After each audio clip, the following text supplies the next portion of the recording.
উত্তরবঙ্গ সিকিমে অবিরাম বর্ষণের জেরে ভয়াবহ জলস্ফীতি ঘটেছে তিস্তা নদীতে। তার জেরে গতকাল রাত থেকে শিলিগুড়ি সিকিম সংযোগকারী 10 নম্বর জাতীয় সড়কের একাধিক অংশ তিস্তার জলে তলিয়ে গেছে।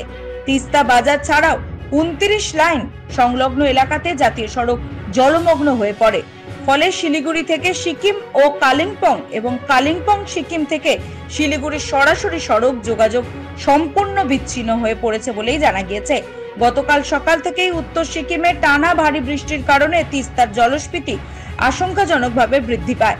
পরিস্থিতির গুরুত্ব বুঝে গতকাল রাতেই কালিম্পং জেলা পুলিশের তরফে মাইকিং করে মল্লি, তিস্তা বাজার, রম্ভি ও 29 মাইল এলাকার বাসিন্দাদের সতর্ক করে দেওয়া হয়েছে।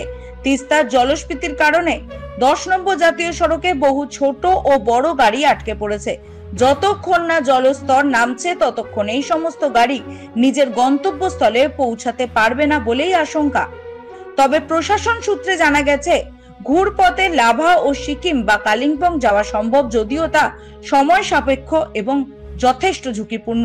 স্থানীয় প্রশাসন ও বিপর্যয় মোকাবিলা দপ্তর পরিস্থিতির উপর কড়া নজর রাখছে বলে জানা গিয়েছে।